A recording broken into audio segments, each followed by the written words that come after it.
Hello, everyone, and welcome to these exciting conversations on leadership. We are holding this panel discussion at the margins of the Commission on the Status of Women 65th session, hosted by UN Women and, of course, the NGO Committee on the Status of Women. And in short, we have it hashtag CSW65, of course, and Pamela, I'm sure you're very, very much on top of a lot of these activities, given the work that you do with the United Nations. And so I wanted to just also acknowledge my co-host today, Naila Chowdhury.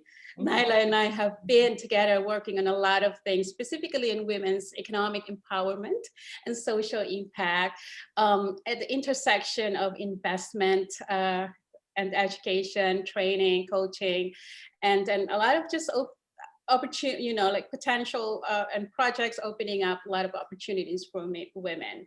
But Naila is an amazing collaborator and of course a very dear friend and a soul sister, and one of the most extraordinary women I have ever met in my life. She's fully dedicated herself not only to really making sure that other lives breathe better because of her, but most specifically when it comes to advancing the economic plight of women and of course economic empowerment in general. We're also doing this discussion conversations in partnership with Pillars for Dignity and Lotus Credit. Naila will tell us more about that later on and about their vision and what they plan to do using these two platforms to, again, alleviate the plight of so many millions of women across the world in terms of economic situations. So I am excited to welcome everybody, especially our dear speakers. Runa, I'm going to start with you and introduce you to our viewers. So Runa Khan, welcome. Runa is founder and executive director of Friendship. She's an Ashoka Fellow and a Schwab Foundation social entrepreneur. She's the founder and executive director of Friendship, like I said, and an international social purpose organization supporting remote communities in Bangladesh. It was established in 2002, and Friendship reaches out to 6.5 million lives a year. Get that, 6.5 million lives, that's a lot. Amazing. It provides integrated services in saving lives, poverty alleviation, climate adaptation, and empowerment. Friendship has also been active in the Rohingya crisis. Thank you. That just touched me so much because this is really a very sensitive issue. The Rohingya crisis response in Bangladesh with health, water and sanitation, and educational services, building an improved understanding and stronger relationship between resource providers and beneficiaries, bringing new concept of working together and giving financial and non-financial support to Friendship Bangladesh. Her work is based on simple logic, empathy, respect, deep sense of justice, and innovation. Runa Khan is also a board member of Global Dignity, BIC Corporate Foundation, and on the Business Advisory Board of Independent University Bangladesh and the Advisory Council of British Asian Trust, Bangladesh. She often gives talks on leadership, volunteerism, development, and social entrepreneurship in international conferences and universities. Runa has been awarded with so many recognitions, some of them the Green Award by Positive Planet Foundation in 2016, the Social Innovation Leadership Award by the World CSR Congress in 2014, Social Entrepreneur Award, IDB for contribution towards women in development in 2008, and the Rolex Awards for Entrepreneurship in 2006. Runa Khan, welcome to our discussion. We have the pleasure and honor to have you with us today. Next up on our distinguished panelists is Carrie Hassler-Rajalet, President and CEO of Global Communities and Project Concern International, PCI. Welcome, Carrie. PCI is a newly merged organization dedicated to bringing together local ingenuity and global insights to save lives, advance equity, and secure strong futures. Prior to Global Communities and PCI, Carrie served as director of the Peace Corps from 2012 to 2017, leading America's iconic international volunteer service organization with programs in 65 countries. Oh my God, that is amazing, Carrie. 65 countries. At Peace Corps, she has led historic reforms to modernize and strengthen the agency to meet the challenges and opportunities of the 21st century. Carrie is passionate about empowering women and girls to discover their own power and potential to lift themselves and their communities out of poverty. She holds a Master's of Science in Health Policy and Management from Harvard University and a Bachelor of Arts in Political Science and Economics from Boston University. Pamela, welcome, and we are delighted to have you with us today. Thanks for joining us. And our third speaker, our only gentleman amongst these beautiful ladies, Ahmed R. Ali. Welcome. His phrase is grounded in service and an example of dauntless innovation. That's how Naila esteemingly describes Ahmed. Ahmed R. Ali is an entrepreneur, philanthropist, venture capitalist, and angel investor, a father and a son. A man without passion is like a ship without a rudder. In life, passion is the key driver that motivates an individual's success. The president and founder of TISTA, Science and Technology, Ahmed R. Ali, a service-disabled military veteran and successful entrepreneur, is such a person who pursued his passion and realized his dreams. It was not all smooth sailing, however, just like a lot of us, of course. But despite Ahmed's modest background, he had the determination to overcome obstacles and realize his dreams. Ahmed's father was born in a small village in Bangladesh, where a few years prior to his birth, his parents lost their firstborn son. Fueled in part by the loss of his brother and inspired by his father's philanthropy, Ahmed committed to bettering humanity with a particular focus on the plight of poor children. Ahmed was able to honor his father with the founding of an orphanage thanks to the vision and success of his company, TISTA, T-I-S-T-A. As its founder and president, Ahmed named the business for the river he left behind when he was only 4 years old. Wow. A constant reminder of his roots that keeps him grounded in the fast-paced world of Washington government contracting. I know that's brutal, Ahmed. I hear you. Government contracting in Washington, D.C. Tell me about it. Ahmed says, I started TISTA first and foremost because I care deeply about our federal government and our company's mission to support our nation, he says, echoing his years of service in uniform. Ahmed further says, I'm grateful that it gives me the opportunity to give my 3 children a better, more stable upbringing than I had in Bangladesh. But beyond that, it allows me to engage in the meaningful work of giving back to humanity, the kind of work that will last long after I'm gone. Among many of his ventures, he has passionately stepped into forming a for-profit organization to support women-owned businesses and entrepreneurship called Lotus Credit LLC. Lotus Credit is not charity. It is a compassionate impact investment platform empowering individuals to build their own futures with dignity. Ahmed is also the honorary chair for Pillars4Dignity, a new nonprofit founded with the mission to support and empower and underserved women and girls who face social or economic challenges by building pillars and pathways to education, economic opportunity, financial independence, and improved health and wellness. Thank you so much, Ahmed, and welcome. We are delighted to have you with us. I'm sure Naila will talk more about Pillars4Dignity and Lotus Credit in a few minutes. And now we go to our fourth speaker, Pamela Morgan.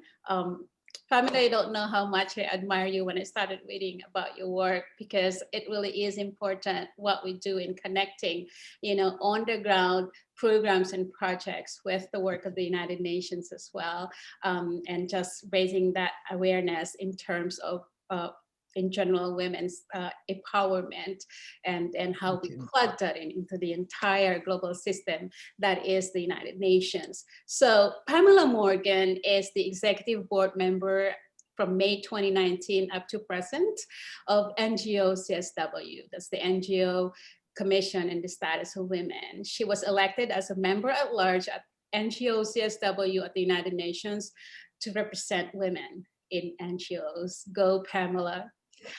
She was also executive board member of the NGO Committee on Migration. And Pamela is also part of the WVGO or JAJ 88 Newark Public Radio. You have to tell us more about that later on. No wonder your voice is really amazing. And a community advisory board and vice chair for that. And she's also chair of Zonta International United Nations Committee from July 2020 up to the present. With this, she also sits at the Women in Media Newark. Pamela is a proven leader with over 35 years experience in education as an administrator, college level professor, and executive level leader. She's an expert using technology as an enabler of educational solutions and student learning. Collaborative leader with unique ability to mentor and motivate, that's Pamela. And she does this to all other professionals to achieve established objectives.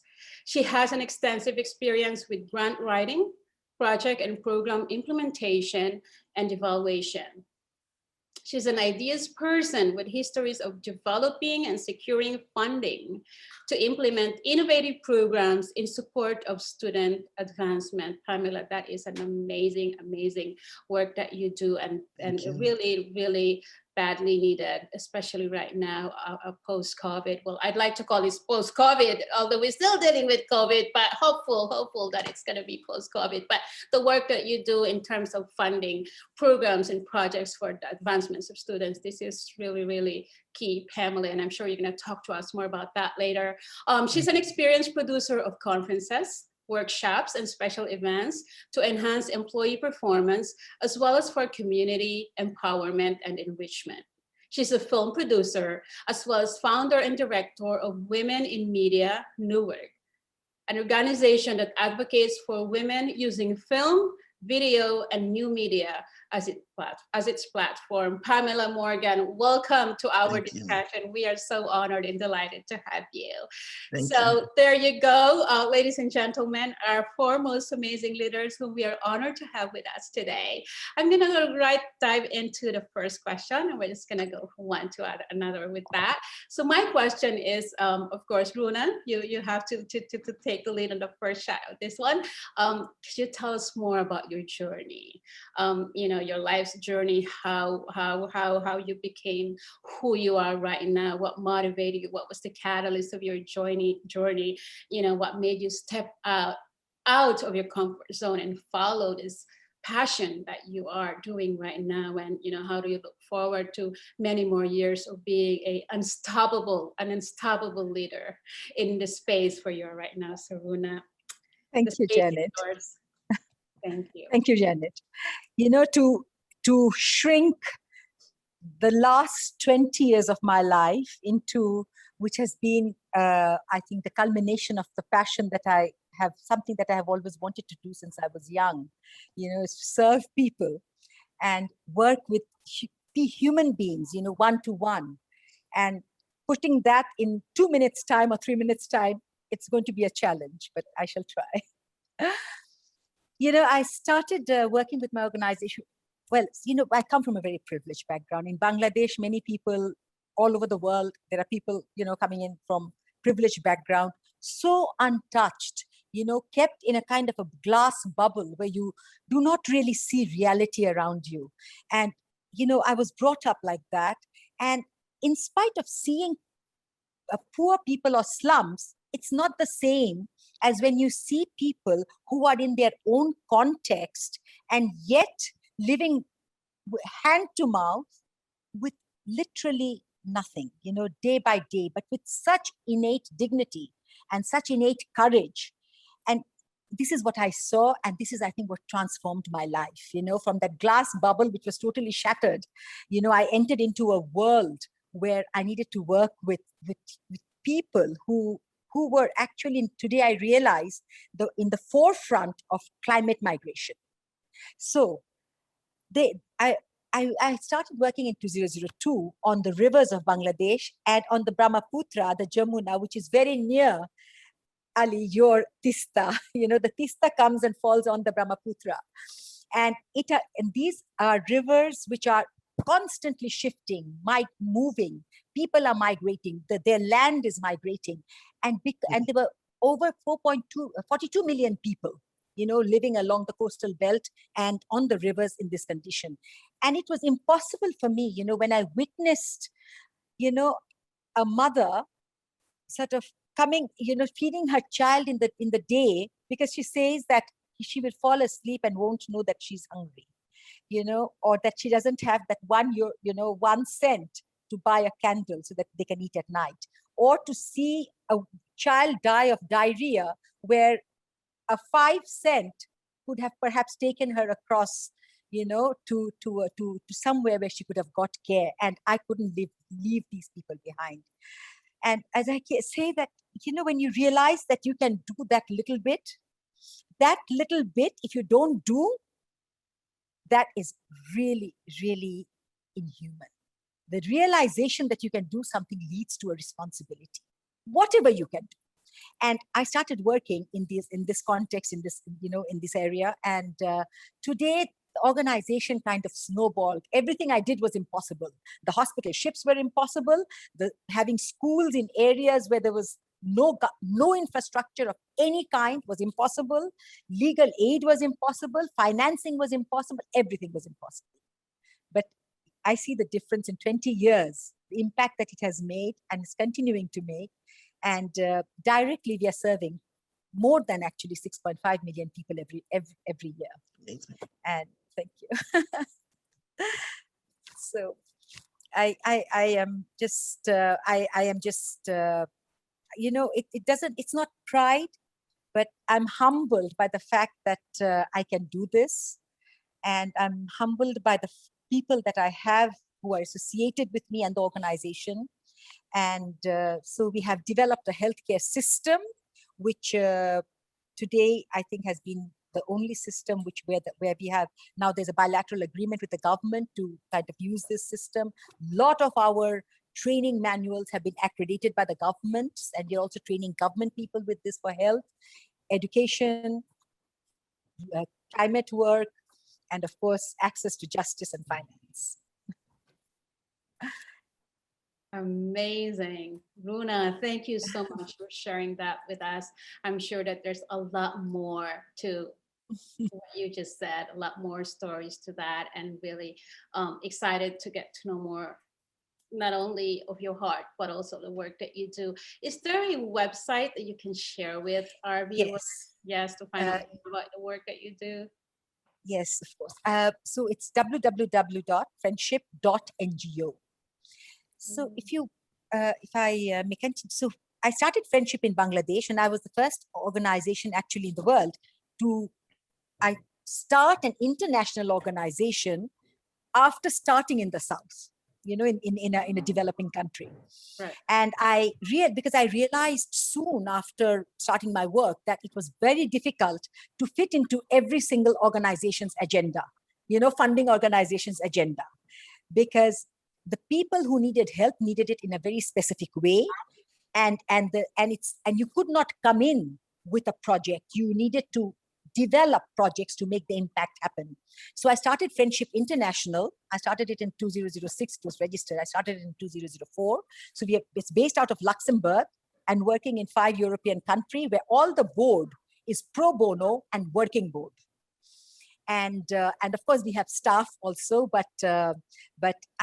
and it gives a different kind of a relationship, because we are not an implementing organization.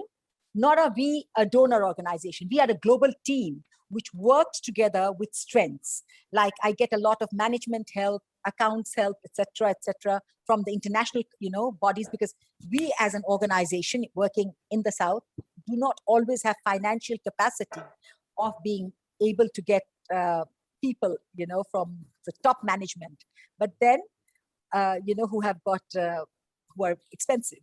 So we are using all local staff. We have about 3,500 staff with us. And about 50 to 60% of them are trained people from the communities. So I don't know if I should continue, but do you want me to continue or should I stop now? Fine. Yeah, you're sharing with us your passion and your journey, and this is just really, really amazing. And I'm sure is inspiring not only our fellow speakers with us today, but most importantly our listeners and our viewers. Is there anything else you wanted to share with us on your journey before we call in Carrie? Well, I think the most important thing that I found was that when you bring help, you expect certain things, like sustainability of whatever you bring to them. You very often there are a lot of catchwords like financial. Is it something which is financially sustainable? Is it something which people are is it something which people need right now? The thing is that we need to, I have always found that whatever work we did, if we listen to the people, heard what they say, then also listen to what they don't say, because that's also very important. And in between that, you put in what your abilities are in terms of what you know as part of innovation or tools, your finances, your resources, and together you make a program. And I find that works very effectively. For example, our health program, we started off with with floating hospital because the people that I was serving, they were the migrant communities. 100%, no, I would say 98% of our core program are dealing with IDPs, which is climate migrants. And of course, we also have the Rohingyas. We are the second largest NGO, national NGO working in the Rohingya camps today. And the organization kind of grew, I think. It's because, like when I started with the floating hospital, I realized that as the hospital ship moved, I could not leave and operated patients behind. So I made the satellite clinics which would man it. When the satellite clinics were not there, I needed to develop community people. I needed to link up the system with mobile health. And it's a 3-tier healthcare system which is operating today for the last 20 years. It's the same for our education. We train teachers from the community, and be it, for mangroves. We are also we are the largest mangrove reforestation or non-government organization and private organization in the country. And it's all because of the needs of the people. And I think what we leave behind with them is deeply a sense of dignity, and ensure that they have dignity, ensure that they have hope. And this is what I say, that people can live in poverty, but they cannot live without dignity and hope. And all we are doing is creating that opportunity for them, So this has been my life's journey and my passion for 20 years. And I'm happy to share this with you. Thank you, Runa. And that's what makes you an unstoppable leader. That passion, that dedication and commitment to just continue with what you started and make that bigger and bigger and tap into, I think, summarizing what you just shared with us is sort of like tapping and plugging into this entire power of collaboration, right? Where you get everybody together, everybody's resources, finance, expertise, etc., from that top level to the ground, and, get them all together working towards that same goal. And so that is amazing. Thank you so much, Runa Khan, Nyla will get back to you later for the next set of questions. And now I'm excited to welcome Carrie to also share with us her own journey in her leadership life, and what has continued to motivate her and inspire her. What was the catalyst to her journey of being, where making her, putting her where she is right now, and how else does she envision the future as an unstoppable leader? Carrie, the space is yours. Thank you so much. It is just such a pleasure to be with this incredible panel, and especially with Nyla and Janet, two of the most unstoppable women I know. And I also just want to say thank you, Runa, for sharing your powerful life story. I mean, your passion is absolutely infectious, and it brought me joy just to hear you talk about the work that you do. So thank you for that. My story is very different. It actually is rooted in pain, but I'm going to tell this story because it is my story. In the early 1980s, I was a Peace Corps volunteer teacher in Western Samoa in the Pacific. I served there with my husband, Steve, who you met earlier, and we had an incredible time there.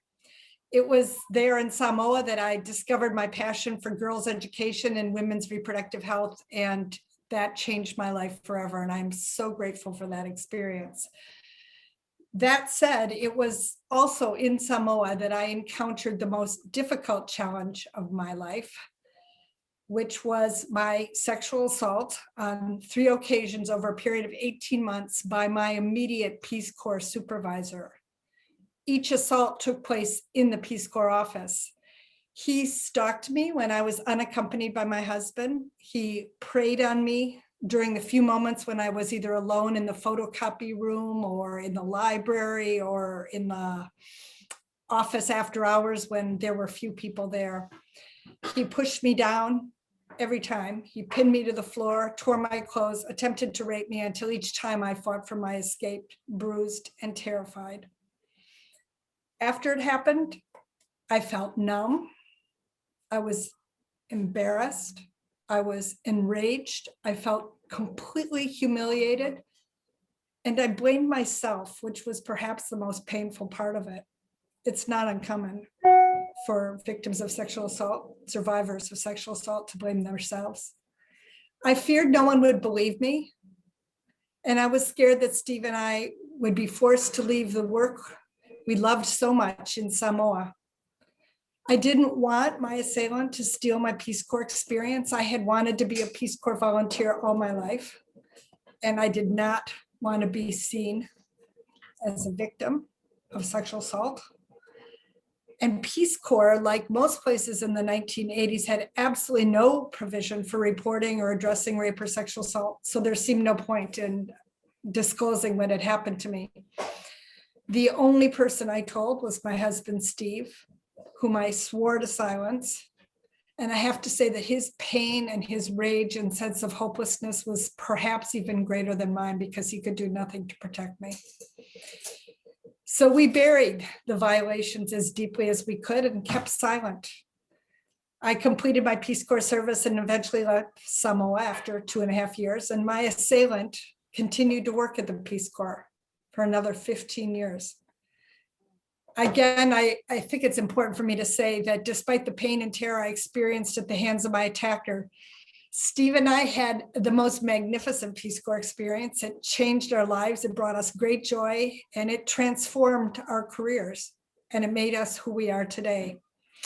So then, fast forward 28 years, 2 months after I was confirmed as a Peace Corps Deputy Director in 2010, I received a phone call from Brian Ross, who is the host of the television program 2020.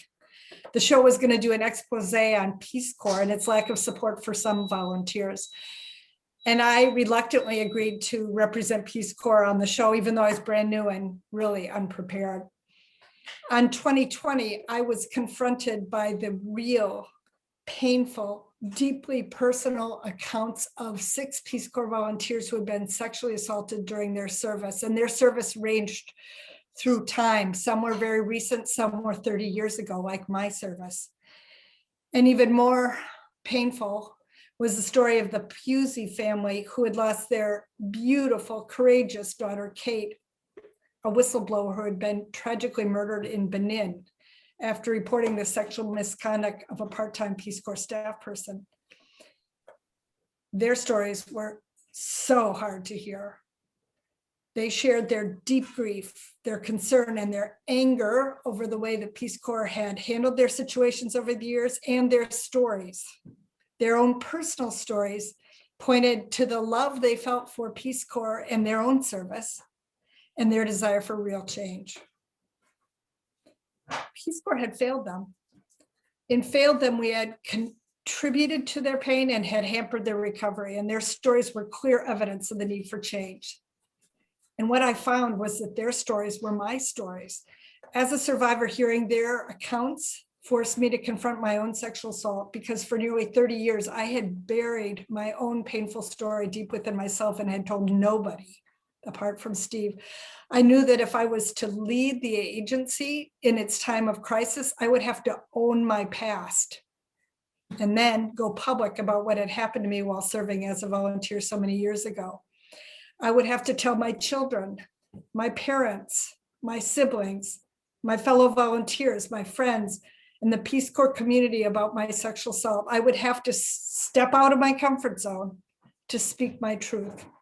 And I would have to also address the guilt and shame I felt for failing to speak out so loudly when it happened to me, because 2020 prompted me to investigate what had happened to my attacker. And it was then that I learned he had continued his predatory behavior throughout his employment. I couldn't help but think that if I had raised my voice the first time it happened, perhaps things would have been different. I wondered if I had spoken out loudly, would my assailant have stopped his attacks on me or on other volunteers? Would other survivors have come forward too if I had spoken up first? And would Peace Corps have listened in 1982 if other voices had joined mine? And then I wondered, if 2020 had not happened, would Peace Corps have made the reforms as quickly and intently as we did? And I'd like to believe we would have, but I'm not sure. As painful as it was, 2020 was the beginning of my own journey, my own personal journey to healing and acceptance. And it was also the beginning of a long journey to create Peace Corps Sexual Assault Risk Reduction and Response Program. Now, Peace Corps has come a long, long way since that time, is now considered a leader in the area of sexual assault risk reduction and response. It has shared its experience, its tools, its training with other government agencies, other universities, other partner nations, and NGOs. It has made more than 30 policy changes. It has trained every volunteer and staff person, created an Office of Victim Advocacy, developed specialized training in trauma-informed care for first responders. It has supported an anonymous hotline hosted by an external organization. It has created a sexual assault advisory council of our nation's leading experts to guide the agency in its quest to continually improve its support for volunteers. But the most important thing is that Peace Corps does not shy away from the truth of volunteers' painful stories. Rather, volunteer experience has become the catalyst for continued change at Peace Corps. And Peace Corps is continuing to learn and grow their support for volunteers every day. It is a long-term effort, one that will never be completed, and there's always more that can be done. Its commitment is unwavering, and so is my commitment to ensuring that it is held accountable for continuing that change. Like the Me Too movement, Peace Corps' journey to reconciliation began when a small handful of volunteers and concerned family members came forward to tell their stories, bring healing to their lives, and say that this must stop, including my own story. I was one of many. Because by speaking the truth, we are able to set in motion a movement. We were able to set inside a movement that really helped to transform Peace Corps and hold it accountable. And it resulted in the most significant reform effort the agency has ever undertaken. It would not have happened without the incredible courage, conviction, and activism of those first volunteers to come up. I'm fairly certain I would never have spoken up if it hadn't been for those volunteers. I think I'm going to just stop there, but I want to say this. This is what I want to leave you all with. When confronted with evil of any kind, be it sexual assault, gender inequality, racial inequality, income disparity, poverty, climate injustice, we must speak up loudly with the truth. We must stand up loudly and publicly and speak against any practice that robs us of our humanity. We must courageously open the space to name truth, to hear truth, to listen to truth, and honor the dignity and common humanity of all people by giving rise to their voices. This is the space where change begins. So I think I'll just end there. That has been my life journey, and my learnings have come out of it, is just that we need to name truth when we see it and bring other voices into the table, because that is where power and potential lies. Pamela, thank you so much for sharing with us your incredible journey. Speak your truth. That is the key takeaway here, and what we all learned, of course, as shared by Carrie with us. Thank you so much, Carrie, again, and I admire your courage and just, being out there, opening up in 2020 and embracing everything that has happened to you, and boldly speaking your truth. Yes, and has made that as a catalyst for who you are and what you continue to do with Peace Corps, and that is truly extraordinary. Thank you, Carrie. We are going to break a little bit from the scheduled flow of speakers. Ahmed, I'm gonna put you last instead of the next speaker, because I think that you'll be fantastic to sort of like being the only gentleman that we have. It will be fantastic, that you will be able to kind of like hear the rest of the stories of our female leaders, and add something to your insights to that. So I am delighted to give the space to Pamela Morgan. Pamela, please share with us your incredible journey as well. What has been your catalyst, that has continued to really just drive you and make you that unstoppable leader? Go for it, Pamela. I think you're on mute. Thank you, Janet. And thank you for inviting me to be a part of this inspiring conversation. Stories are important, and I am truly touched by the stories of my fellow panelists. My story is, again, a bit different. I love innovation and change. It's been a trait that's been with me for most of my life. I am one of those people who is comfortable with the discomfort of the unfamiliar. I am also a career educational administrator, having spent more than 35 years in that field, with 2 decades of that time devoted to the exciting field of instructional technology, where the innovation happened almost daily. I worked in a large school district where I helped to set policy and curriculum for approximately 40,000 students, administrators, and staff members, as well as work directly with officials at the New Jersey State Department of Education to develop practices at state level. I was a happy camper. My career came to an abrupt end in 2008, when my beloved husband of 35 years suffered a series of 7 strokes, and I became a full-time caregiver. One of the most painful things one can experience is to see their loving mate slowly disintegrate before their eyes. During the 5 years of caregiving, when my husband was chronically ill, consistently, and we were constantly hospitalized, and I say we because when he was in the hospital, so was I had to think about my life and my future, what I wanted the next phase of my life's work to be.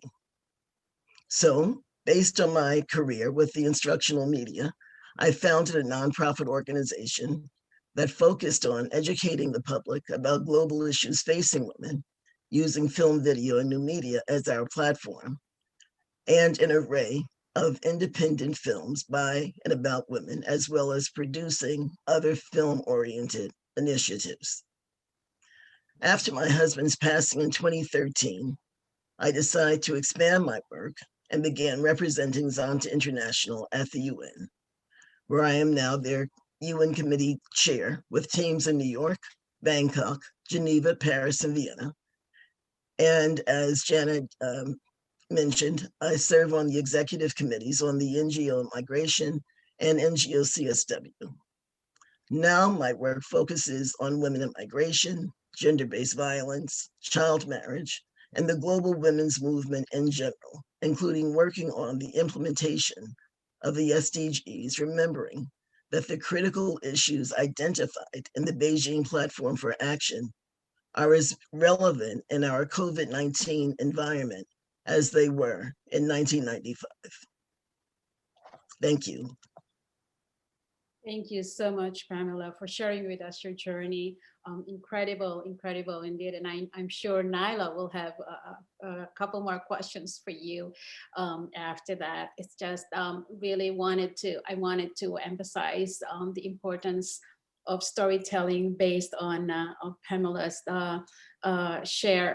sharing with us earlier, how we could really use the power of not only technology, but most importantly, media as well, translates to our voices, of course, in giving, in magnifying, any issue that we wanted to put out there, and especially women's vulnerability in times of crisis, as shared with us, by both Carrie and Pamela, and of course, Runa. And yeah, absolutely. Janet, yeah, I'd just like to add that with our film festival, where we have screened films from 6 continents, the educational process that has taken place has been absolutely incredible, because art is a medium that is able to convey thoughts and ideas and stories that we're not able to convey using traditional methods of communication. Film brings people in, and we went from our first year of having a very small festival to, in 2019, having well over 1,000 people come because they wanted to learn. Initially, when I started, people were not concerned about women's issues.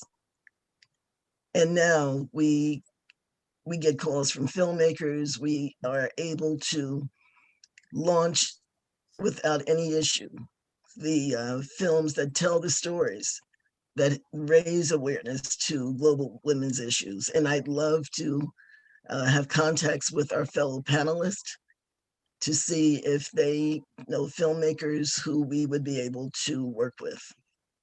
Thank you. Amazing. Thank you, Pamela. That's just a really important addition.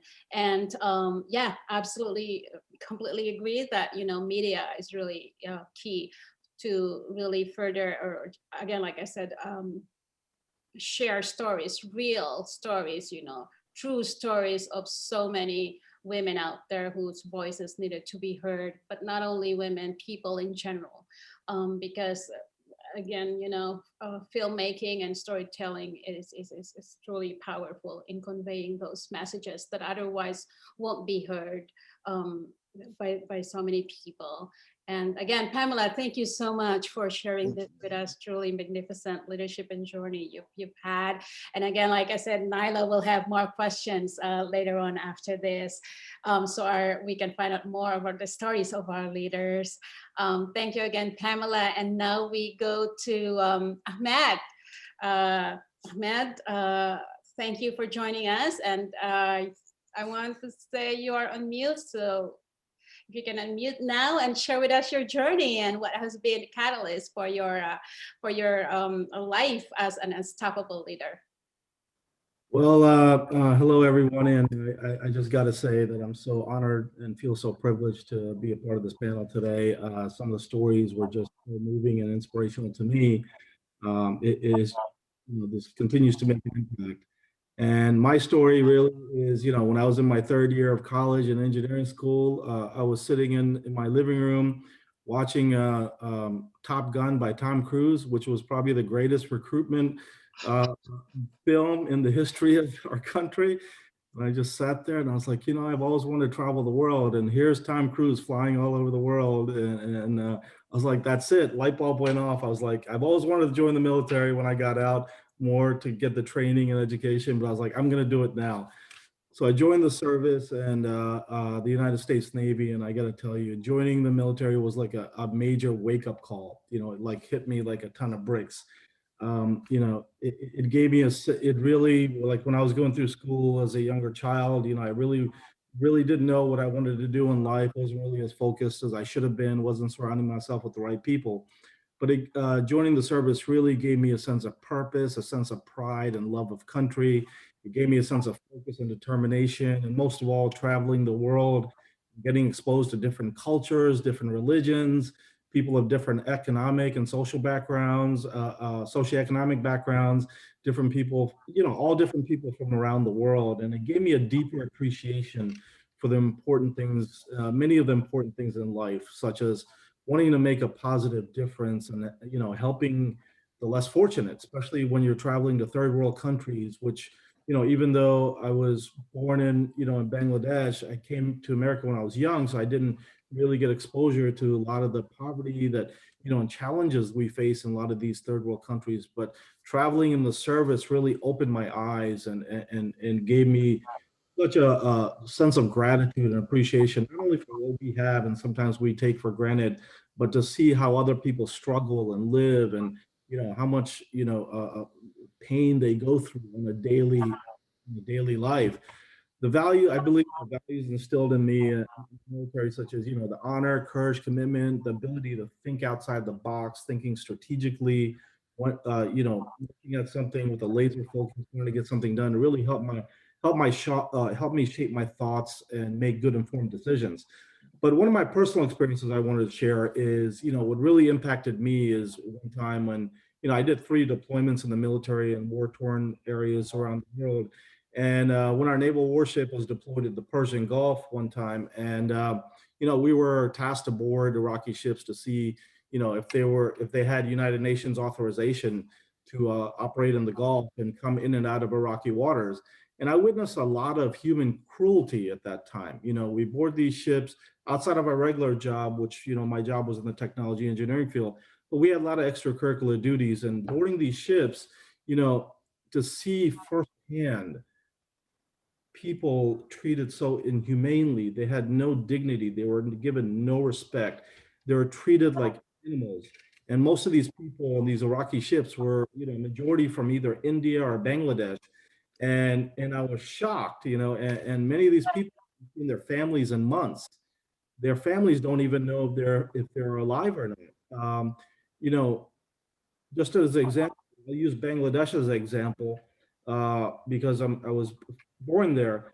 Learning more about how some of the systems work in these third world countries was so eye-opening, but also infuriating to me, because I'm talking to these Bangladeshis and Indians who were on these Iraqi ships, and they're saying they spent years trying to raise money to give to these organizations, recruitment organizations, to help them find a good job overseas. And, you know, they get all this money, thousands of dollars from family and friends. They give it to this organization to help them find a job. And this organizations wind up giving them a job. These people think they're going on, you know, oilers and cruise ships and, you know, legitimate businesses. And they wind up flying into Baghdad. And next thing you know, they're being transported to these Iraqi ships and treated as like slaves. And, you know, these ships are going back and forth in the waters, just transporting illegal goods and, you know, oil to other tankers. And it was, you know, their families don't even know they're alive.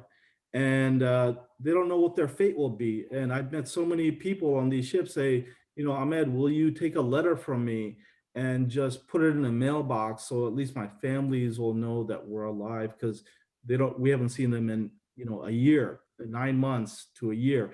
And it was a very eye-opening and moving experience. And you know, it just taught me so much about human cruelty and what these lot of whether it's the governments or these agencies, and how they would manipulate and treat people, and it left a major lasting impact on me. anyway, to summarize, after leaving the service, I worked in the private sector in small and large companies, and having worked as a government employee myself and supporting various government agencies. It was funny, I switched jobs every year when I left the service because I wanted to get a better understanding of the landscape of how the different sectors worked, whether it's the private sector, commercial, military, government, industry, political environment. It's funny because my family thought I couldn't keep a job because I was changing a job every year, but it was really because they didn't understand what I was trying to accomplish. I was really trying to understand how all sides of the facets work, because I think if you're going to be a strong leader someday and an influential leader and somebody who can make a difference, I've always felt you really have to understand the landscape of how the dynamics between the organizations and governments works.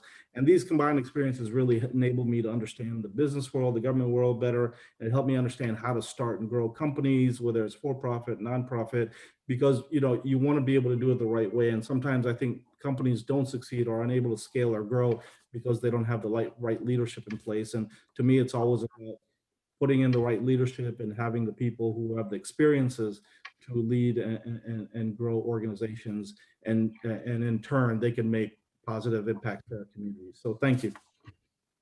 Incredible journey. Thank you so much. Thank you, Ahmed, for sharing that with us. And I'm sure Naila will have a few more questions, so everyone can share their stories further. And Ahmed, that's truly inspiring, being able to use your resources, your government connections, and so many things that you've learned from the military experience, translate that into something that will, really be creating social impact for everyone. That is amazing. And one of the things I learned about Ahmed, reading his story previously also, was that, it's really part of us to never forget, our roots, right? It's very important. It doesn't matter at what stage of our lives, we realize that we have to honor that, whether early or late, or, in whatever capacity. I share that deep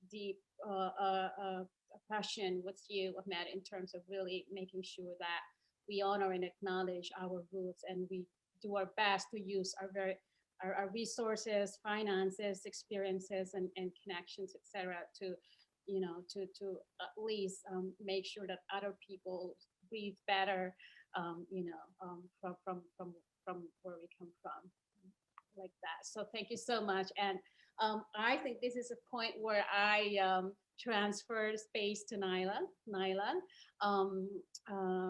Take it from here. And again, thank you so much to our dear speakers. It's an honor to have you here, Naila.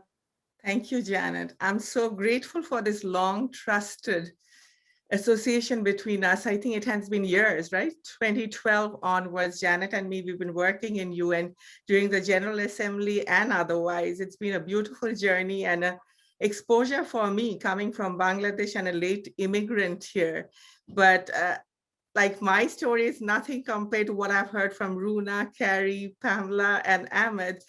I feel so humbled. There's so much to learn in every step, and stories make such a strong impact. My God, I'm deeply touched. Though I've been hearing, but every time I hear, I get a new energy inside me to give back. I think every morning when I get up, that's me. I ask God, how do I serve? And that's been my mantra for years, absolutely. And well, Janet said that I should say a bit about our new venture. And I think Ahmed has been too humble. I met Ahmed 15 years back in Bangladesh when I was the CEO of Grameen. And actually, he had told me then that one day we'll work together. And it was few months back when I moved, after being the founding director of UC San Diego, I came back here, and Ahmed, we met for dinner, and Ahmed said, what are you planning to do? And I said, Ahmed, my passion, anything to do with women empowerment, anything to give back dignity to women and girls, I'm there. I've volunteered all my life, and I've worked also, but as though we wished upon the same star together, he came up with a platform of Pillars for Dignity and Credit, Lotus Credit. I don't want to take much time talking about it, but I want to tell you that it's a beautiful beginning, where I have joined as the CEO. It's a very new beginning. but we want to serve underrepresented women and girls who face social and economic challenges. So mainly it could be domestic violence, refugees, recently divorced women. It's not about where they've come from. I see nothing is different from the country I left.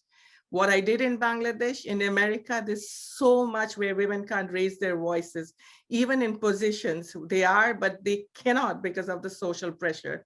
I hope we'll give them a platform. I hope we'll give them access to finance. I hope we'll be there with them, teaching them survival skills, life skills. We'll be there to support them in economic empowerment because our platform will support them to get access to finance for businesses, especially women-run businesses and women investors, serving women in the society. And I hope that all of you can be a part of this journey.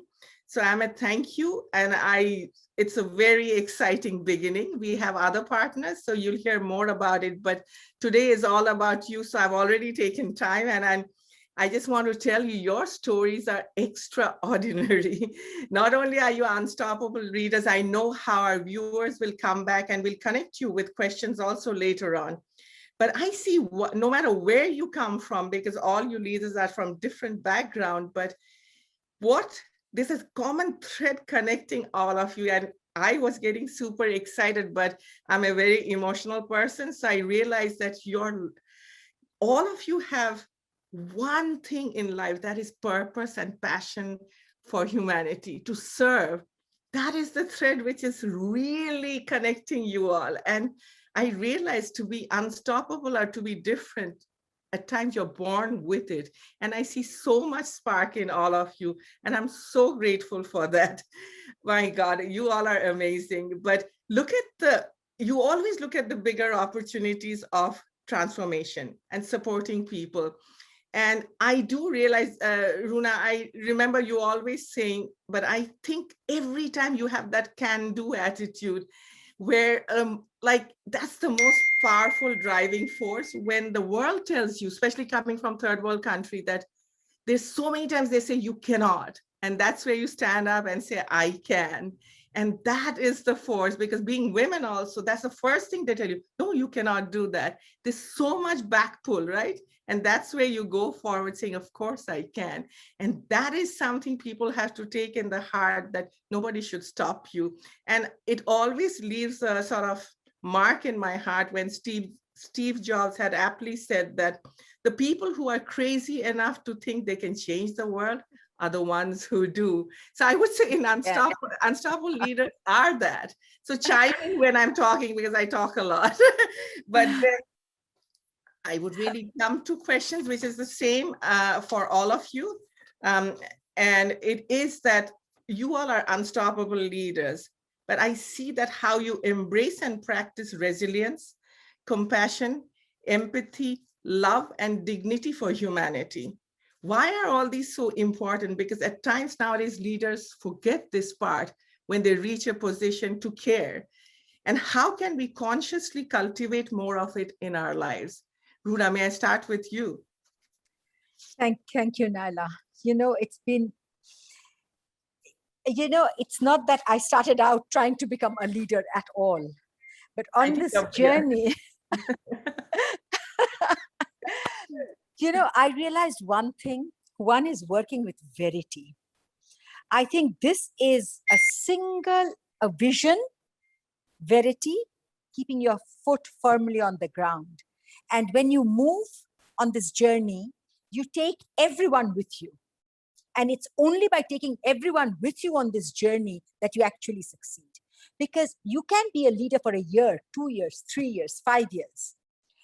But if there is no verity, if you are not the example of what you believe in, the way you work, and they don't see that in the journey that you take them on, you cannot be a credible leader. And I think so many leaders over the years have failed, I think, because of this.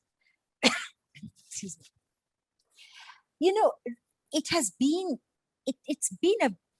It's not that you wake up one morning and you realize, okay, I need to start working, for dignity, or I need to start working for climate, or I need to start working with empathy.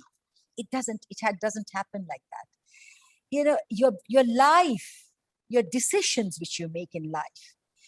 I remember, when I had this ship hospital and I saw these people, but I had this ship, it was an old barge. And I said that we need to do something with it because there are these thousands of people, millions actually, who had never even seen a doctor, who have been suffering and they could not even buy a paracetamol. And living on the Tista, I mean, if you remember anything, Ali, you are going to know that there are many thousands and hundreds of thousands of people like this. And I had this barge and I kept looking for sponsors and I was so tired because nobody believed, I'm not from the development sector. I don't know what is an NGO, nothing. And I want to start this, project which no one else had done. And I had a tobacco company. One morning, the chairman had flown, with his falcon and he was in Bangladesh and we were sitting and we had a cruise boat, we still have it. And, on the cruise boat, I'm saying that, okay, maybe we can sponsor it. And, after years of trying, I hear this. But I immediately realized that if I say yes, I'm going against everything I'm striving towards. I cannot run a hospital sponsored by a tobacco company, and I had to say no. And it was just by chance that I got a sponsor the next week. But this was just my chance. But, I think when you believe in what you do, and you have that courage to break the chains of, of conformity and go ahead with the vision, but do it in the right way. Because unless you do that, you don't leave an example behind and you don't leave sustainability behind. For example, when there is a relief work going on, we are as I said, 95% of our work is with climate refugees, and these IDPs. And we have made adaptation systems and access to services which are quite unique, and it is accepted as such in the climate world today. But, simple things like when we are taking relief, you will never find our staff, friendship staff, ever standing on the boat and giving relief to people who are in knee-deep water. It is the friendship staff who are in the water and the people are on some ground where they carry it to them, So I always tell them that don't give away more than what you get, because you're giving them a sack of rice and you give it with disrespect and you take away more than what you're giving to them, because you leave them ruined mentally and in their dignity. And for me, every step is about this. We talk about sustainability. What is sustainability if people do not have trust and hope and respect and self-respect and dignity? And our work has always been about this, be it linking them to government services. I do not say or claim that, we make the change. No, we are just facilitators and they make the change. And we have seen this happen so much in COVID times. When the whole country had stopped, you can understand, a country like Bangladesh with a population of 170 million people and not certainly the richest in the world, it has been incredibly difficult. And we were actually, I think we were one of those very, very, very few NGOs who did not keep their work stopped even for 2 days. 3,500 staff were working. We prepared them. We ensured their safety security.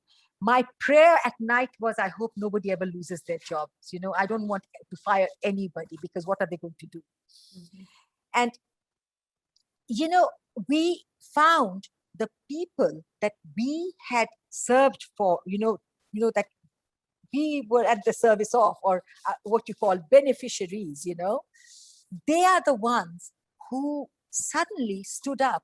They had enough confidence to tell us that they needed something. We linked them to the government and they were getting the government services. We didn't even have to go sometimes. They were doing the work.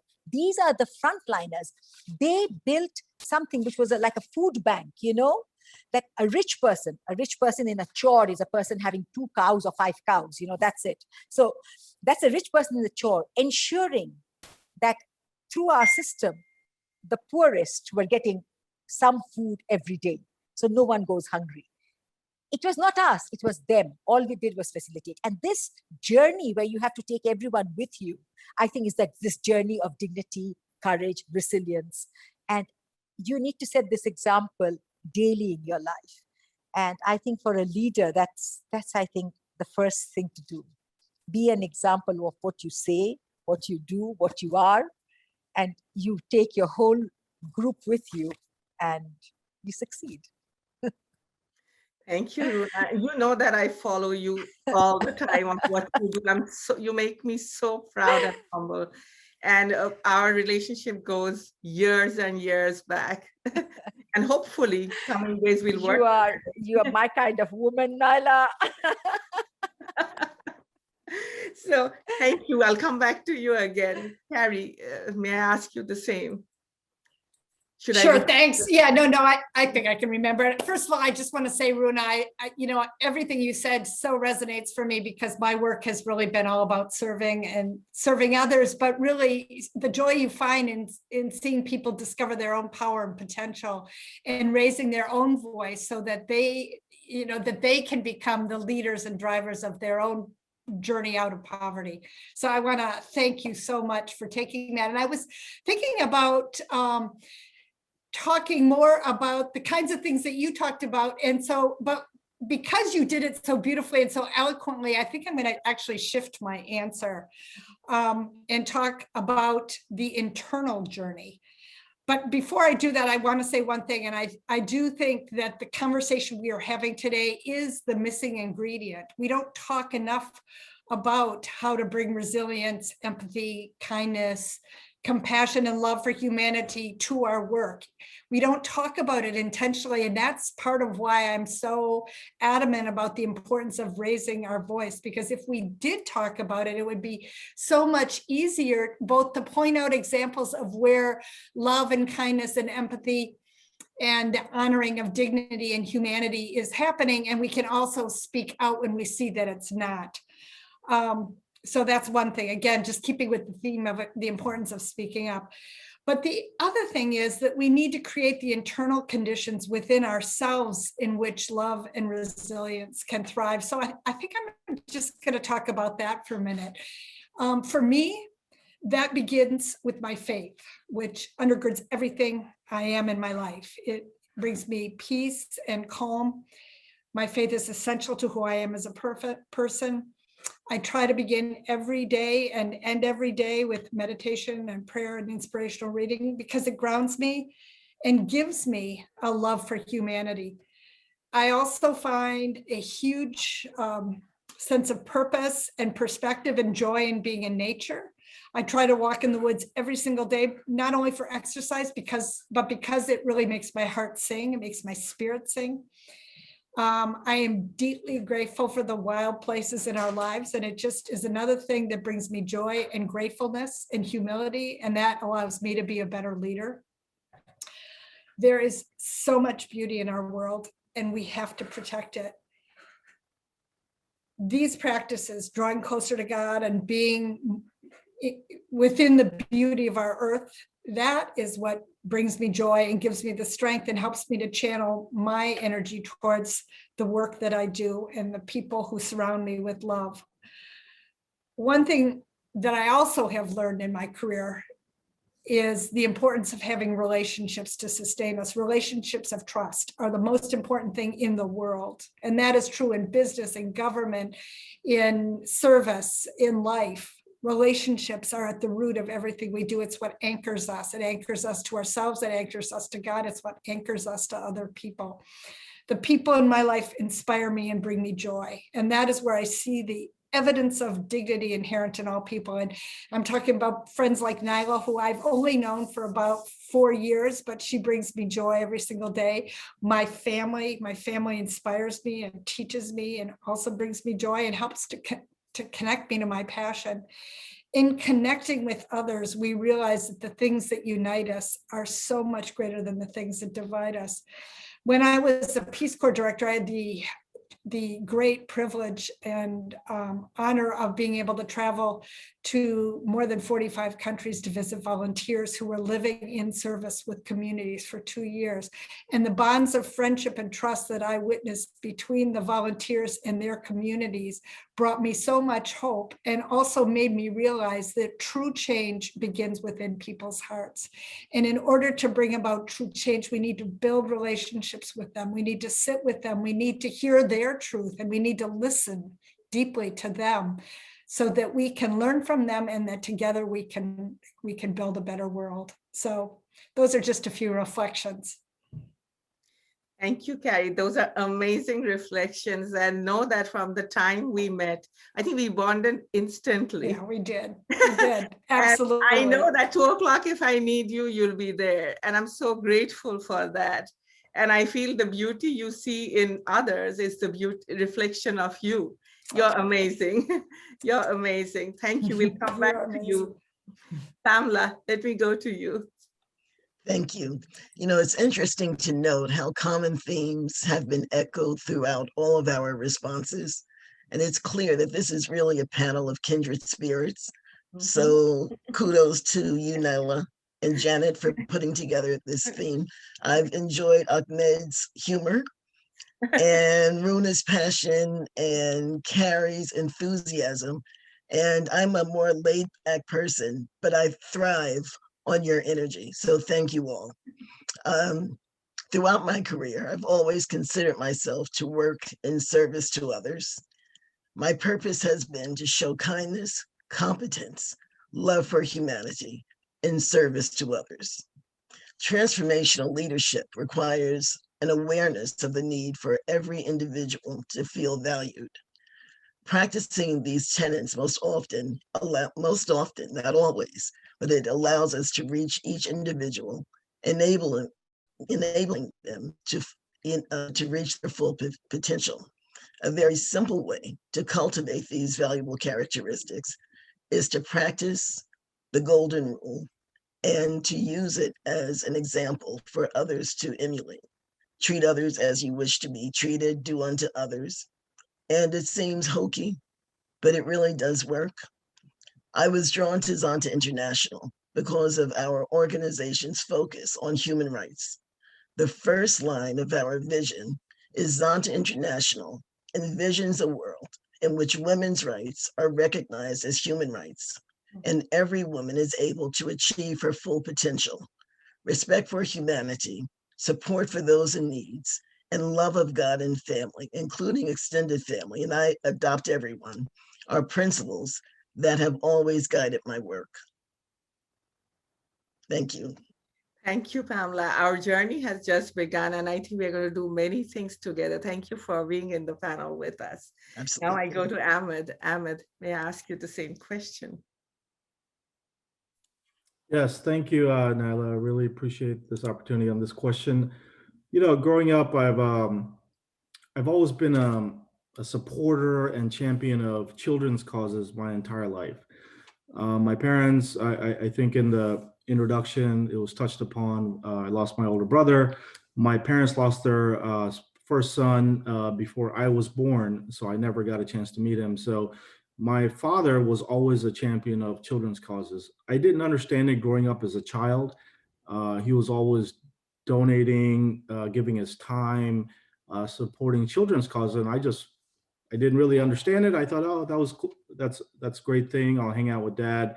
It wasn't until I got into high school till they really told me I had a brother that passed away. So it hit me like a ton of bricks, and it was this revelation that, you know, my parents told me, and, you know, I was like, so I'm the only child, and I was like, wow, I actually had a sibling. So I never knew what it was to feel like to have a sibling. And, you know, I was always envious of people that have siblings, but some people tell me, well, you may not always want siblings because all the back and forth between the siblings. But I was like, you know, that's something I always missed, and growing up as a child. So when I was able to grow my company, you know, like I said, you know, when I started the company, nobody in my family was entrepreneur or business person or businessman or businesswoman. They were all, you know, working professional jobs, and I was always the black sheep of the family and taking chances and thinking outside the box and doing something very different. And I remember my father telling me, if you were able to grow a company someday, and please do something for humanity. And I said, what would you like me to do, Dad? He's like, well, do something for children. And it always stayed in the back of my mind. So what I decided to do was try to make a positive impact to disadvantaged children and underserved children. So I started an orphanage back in Bangladesh in, I think, 2011, 12 timeframe, in a small city next to the Tista River, where my father and grandparents were originally from. And that first orphanage, it grew to about 50 to 55 children, where we gave them a housing and shelter and education and a safe place to live and get 3 meals a day. And that it really inspired me. And so later on, I built a second orphanage 3 years ago, 3 to 4 years ago, and this one we take care of close to 100 children. We're up to almost 100 children that we care for and provide an education to. And having gained this experience with the orphanage really gave me a real appreciation to what it means to make an impact in people's lives. Now that my daughter, I have 3 children, 2 boys and a girl, but my daughter, who's rising 16-year-old teenager, now that my daughter's older and in her teens, she is a big proponent of women's rights and women's empowerment.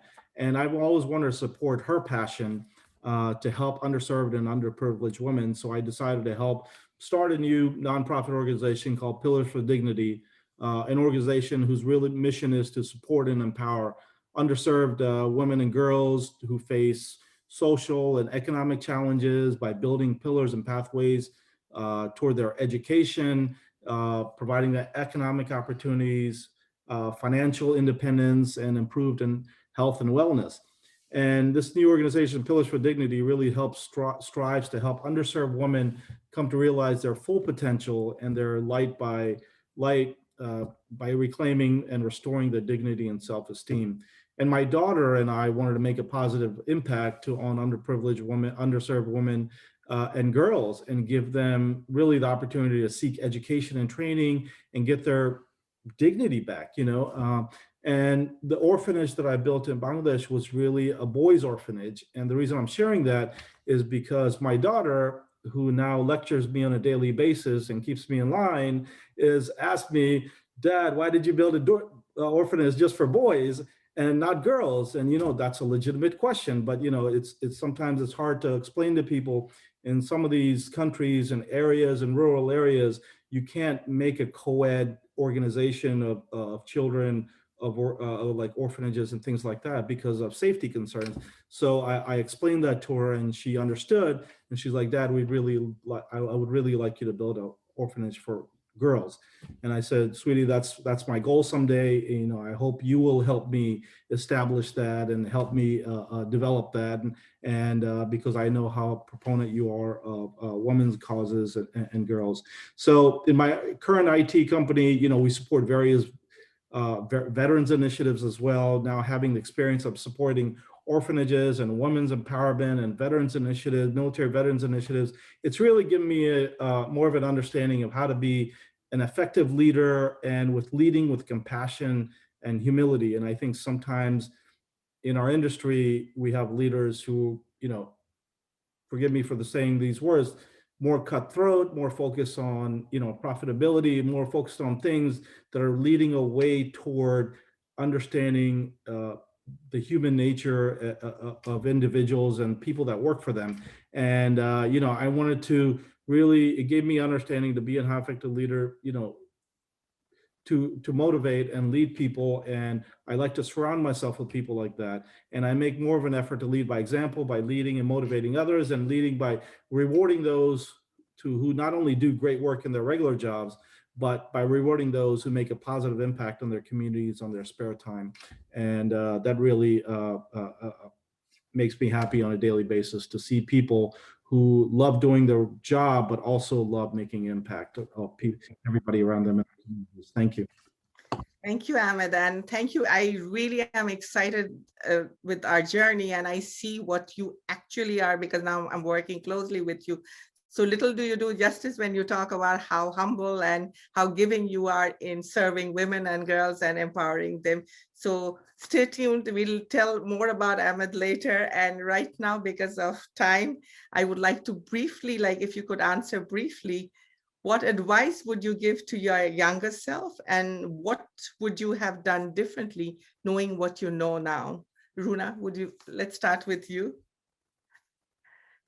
I think you're mute. You're mute. Thank you. Very briefly. I think, you know, when I grew up, there has been this innate being kind of the family that we have been in, that to please everyone, so, you know, because of the social context. And I think that was one of the real weaknesses I had. I never believed in myself. I believed in the social norms, you know, more than myself. And I think the day I snapped out of it was the day that I grew. There was also, because, you know, I think my parents were divorced, there was this deep sense of insecurity that if I didn't follow social norms, it wouldn't work, you know, I would not work. But that took courage. And I think courage, the courage to break conformity norms, not because you just have to break conformity and norms, but because there is the need, because you need to be true to who you are. I think this is the most important.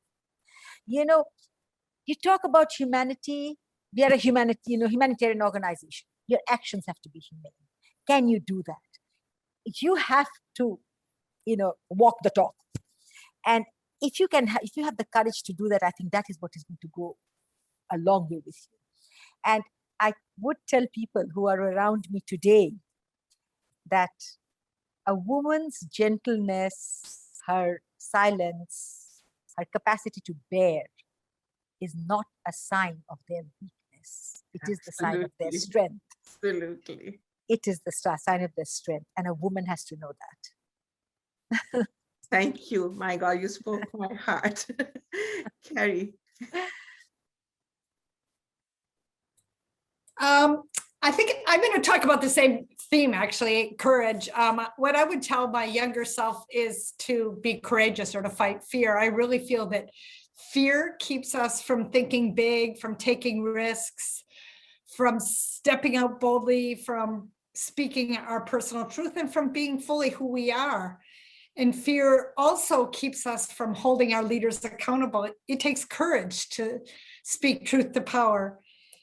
And we heard so many times today that the voices of the people we serve are the catalyst for what we do. So creating the brave space for others to raise their voices is so, so important.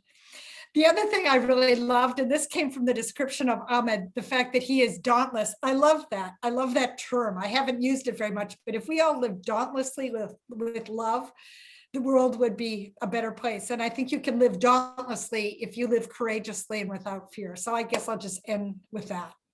Thank you so much. Thank you. And Pamela? You're muted.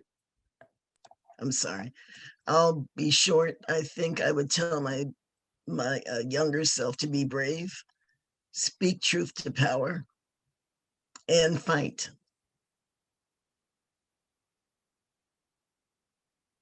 Thank you. You're Thank you. welcome. And Ahmed? You know, one thing I've learned in life is it's important to surround yourself with positive, successful, and forward-thinking people. If you, you know, I always tell my children, if you're always spending and surrounding yourself with people who are just like-minded like you all the time, you're not going to be able to learn something new. The things that I would have done differently is I would have, you know, started surrounding myself with people who are smarter than me, more successful than me, and more determined people at an earlier age. I wish I would have started that at an earlier age. By doing this, I would have been able to learn so much more from them, and I would have been able to draw from their positive energy, their mindset, their, you know, their motivation. I would have felt more encouraged and motivated to want to excel and want to succeed at an earlier age.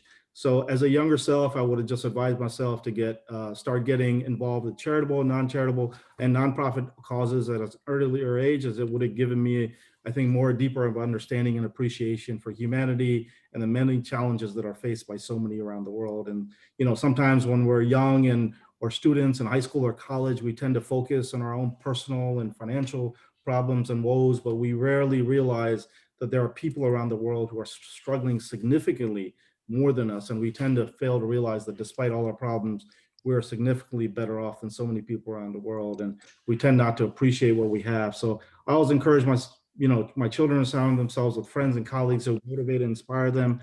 I encourage them to get involved with charitable causes and reward them for hard work. And I've seen the difference that this has made in my children. And it's so important at a young age for them to get involved in community service and human rights initiatives. And the more I encourage them, the more they want to get involved and the more they want to do. And for my daughter, in summary, for my daughter who's only in 10th grade, she has now developed a passion to promote women's rights and women's empowerment. And I couldn't be more prouder. And I couldn't be more thankful for being a part of this platform with all of you. And my daughter's interest has motivated me to get more involved and find ways and platforms to help her. And I find this very rewarding personally. Thank you very much. Thank you, Ahmed. I'm very humbled. And today I'm deeply grateful to all of you for sharing your powerful and inspirational stories. You all actually have challenged the status quo, followed your dreams, and disrupted norms in extraordinary ways. We believe that the true measure of leadership is what we do for others. We've learned so much from you. Your courage, spirit, determination is incredible. And truly, like, we rise by lifting others. And that's what all of you do. And thank you. And I pass it to Janet to conclude. Janet? Thank you so much, Naila. And thank you again to our speakers for joining us today, our unstoppable leaders. I am so honored and inspired learning about everyone's journey. Pamela, Runa, Carrie, and Ahmed, and of course you, Naila, thank you for bringing us all together. I'd like to conclude by just sharing one of my most favorite speeches, a quote from a speech by our former US President, Barack Obama. He says, "Our success shouldn't be determined by the circumstances of our birth. It's determined by each of us. It doesn't matter what you look like, where you come from, what your last name is, or who you love.